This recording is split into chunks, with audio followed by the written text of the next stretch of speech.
Hello and welcome to this video. Today I'm going to customize these ice cream surprise toys that I got in a figure collection haul.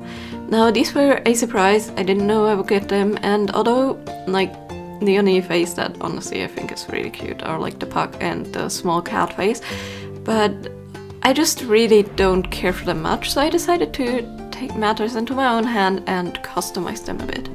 Now they are quite slick, so I need to sand them, and apparently I'm doing an awful job at YouTubing because the first part here is absolutely out of frame.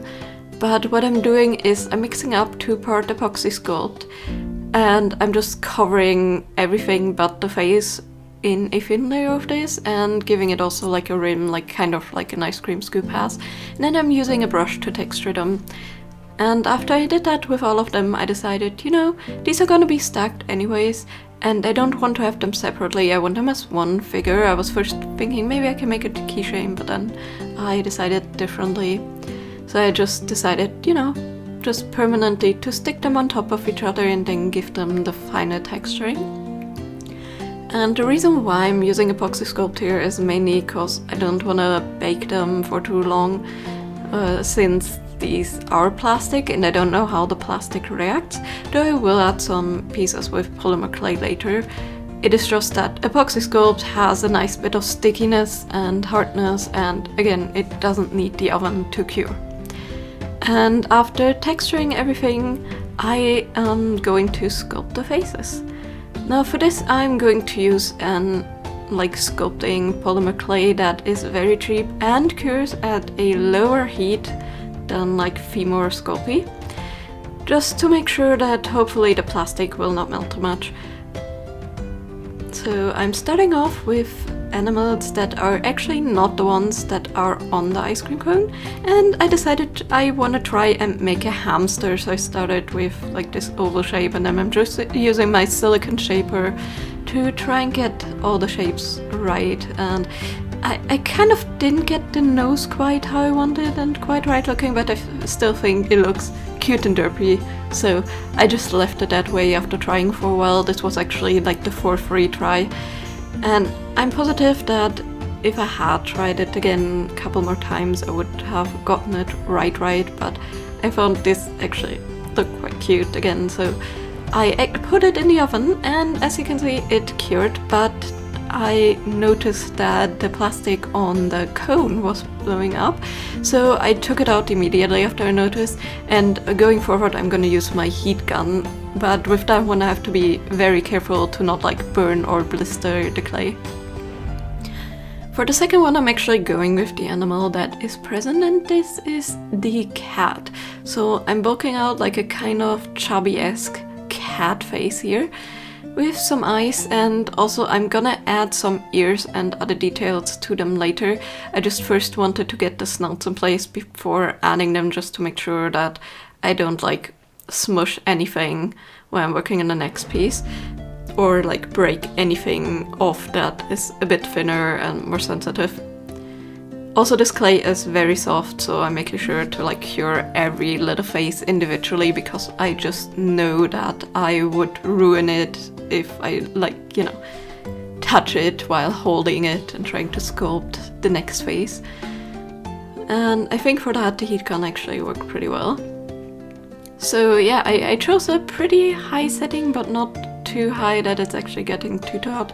Then I went over it, making sure to check if it's actually worn through properly, and also being careful to not burn myself. I purposely put like a metal tray thing underneath to make sure that the desk doesn't get ruined, and that will take the heat, and I have a place to like lay this if it gets too hot on my hands, and it worked really well. Again, you just have to be careful to like move the hot air gun and to like avoid trying to overheat it, because overheating causes bubbling that you will not be able to get rid of, and like the blistering and burning just doesn't look good, and it gives it like a rough texture, but I think I managed pretty well.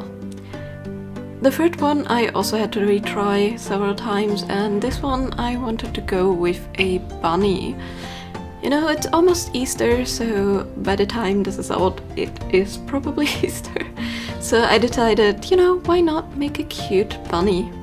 For all of these animals, by the way, I choose references, but I'm not quite following them because I want a more like anime or cartoonish look. So it's having like a decent bit of the details copied from nature just to make sure that it's recognizable, but the rest of the features are definitely a bit more exaggerated, like the nose and the buck teeth in this case, which I had some trouble getting to sit right because again the clay is very soft, but in the end it worked out. Also, for those curious which brand this is, I honestly have no idea. This was one of the like first ever polymer clay sets I got. This was one of the like really cheap ones from Amazon that came in like a little box with like a lot of like cheap plastic tools. Some of them are actually still in use by me because the shapes are very unique. But yeah, I have no idea of the brand nor the baking instructions. I just, actually know how approximately hot the oven needs to be out of trial and error with like some sacrificial pieces. And that's actually the best thing you can do if you have a polymer clay that you don't know the baking instructions. Just cut off some smaller pieces and bake them for a little bit of time and just observe like the temperatures. You can choose like any of the temperatures that like the other polymer clays usually use that you have, and then go from there. And for this one I had to significantly lower the temperatures, but it actually works out pretty well in like holding details. But I also, even though it's cheap, don't want to throw it away, so I decided to use it for like projects where I don't need like a sturdy clay like this one. And of course for the last one I wanted to choose like a derpy cute little doggo, because there was a dog in the original stock that I actually found quite cute. So I'm trying to like make all the snouts fit, but I'm not trying like the original to have them be like a cutout of the ice cream. I actually want them to blend into the ice cream, like kind of like they're almost made out of the ice cream. And then I'm going to try and color it in a way that will like blend into the ice cream but still give it a decent bit of shading. And after I cured all of these faces, of course it was time to add the ears.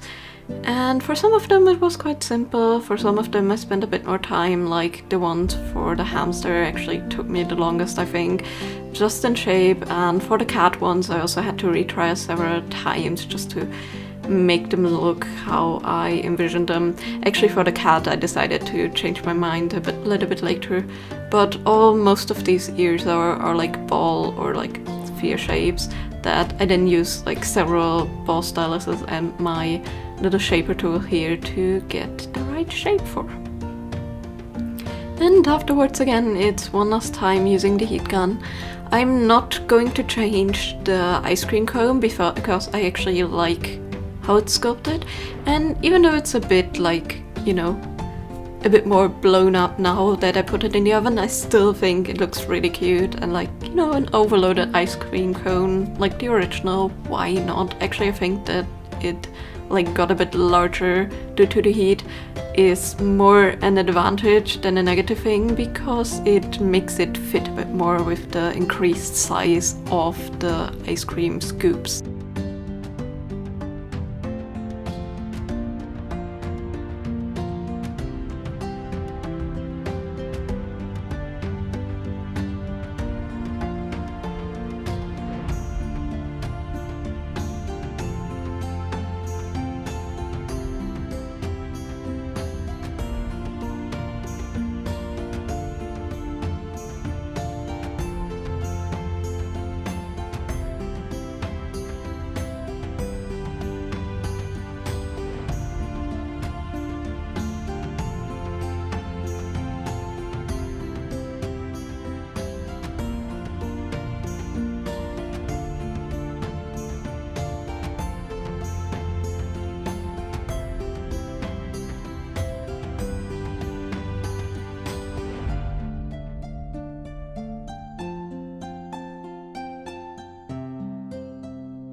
Now, when it comes to painting, since I'm working on different surfaces here, like the plastic of the face, the polymer clay, and also the epoxy sculpt, I decided to use a spray primer this time.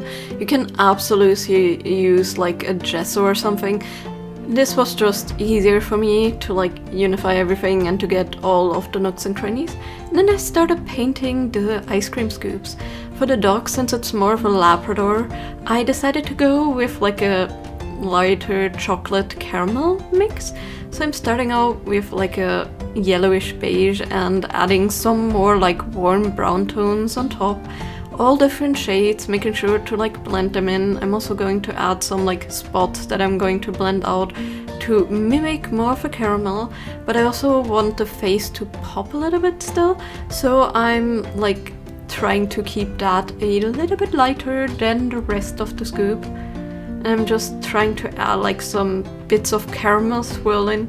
In the end, it doesn't quite look like a caramel swirl, but I still think it looks like toasted caramel or something like that. It definitely looks a bit more like the right shade that I wanted it to look.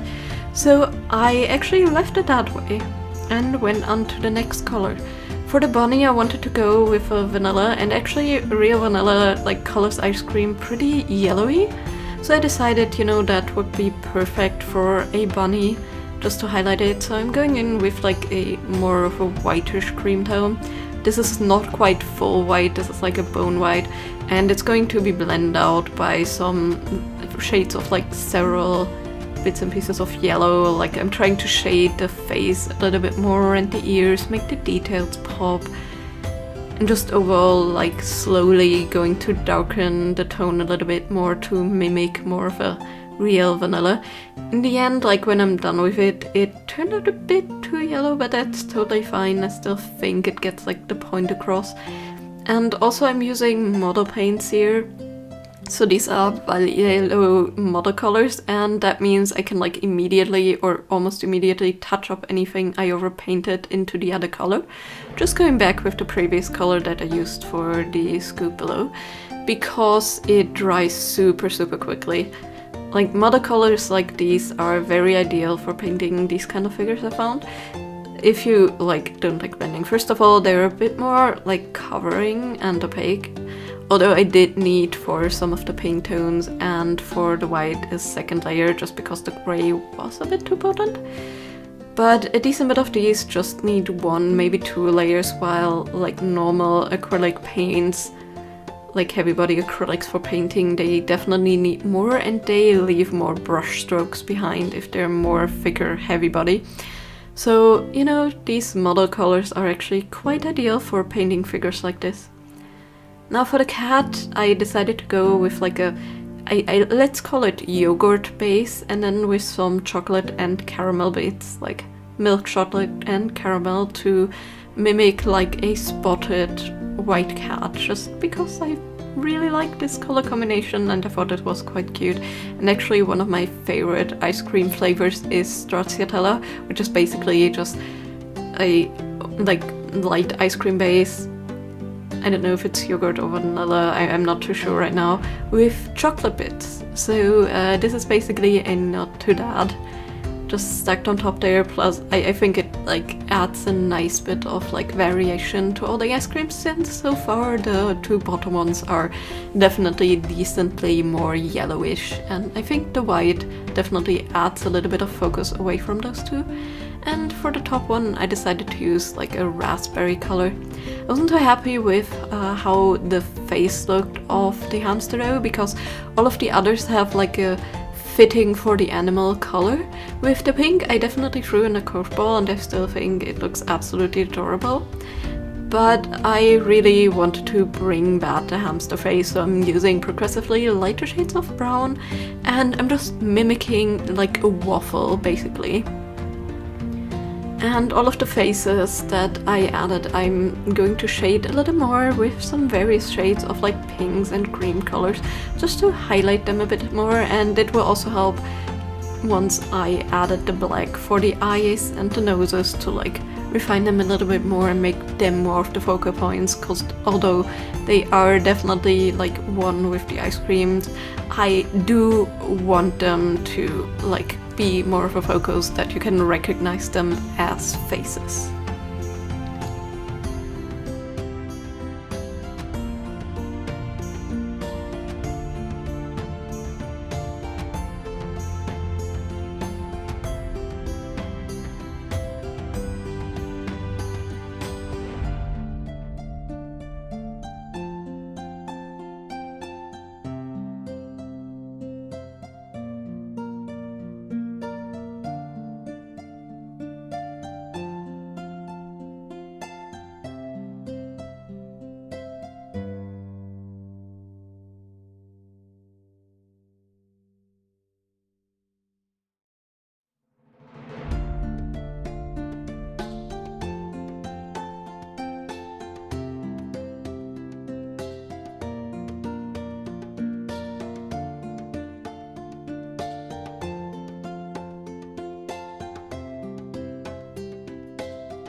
Once I was done mostly with the faces, only missing the eyes basically, I decided, you know, they look a bit too flat, so I wanted to give them some washes. I chose like some darker pinks for the like pink one and some like lighter and darker browns, always just a shade darker than what I painted them originally. And like I'm wiping most of it off, just leaving a little bit in the nooks and crannies, and this will help them get a bit more of a natural shading. It definitely didn't help to make the bunny more vanilla-y, but whatever, I still think it looks super adorable with its yellow tones. I also did the same with the ice cream cone down below. I just painted it like in a similar cream tone as I did with the first layer of the doggo, and then just used the darker brown as I washed.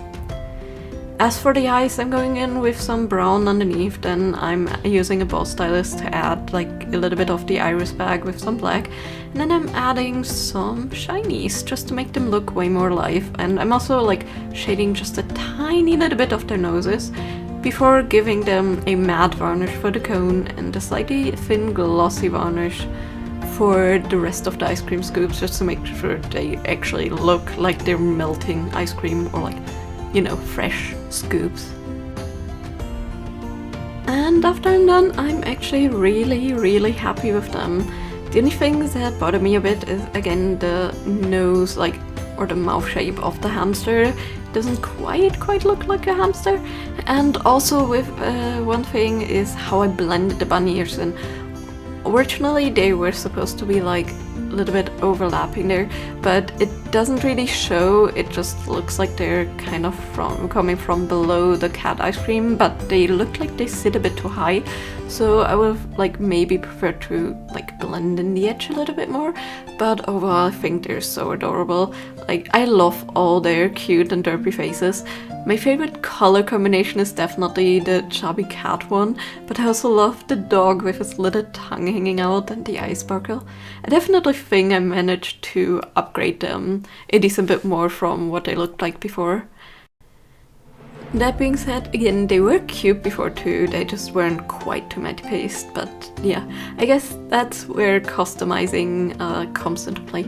Anyways, let me know in the comments down below what you think of these, and which 4 animals would you have chosen to put on an ice cream animal stack like this. And as always, I hope you have a great day. See you next time, bye bye!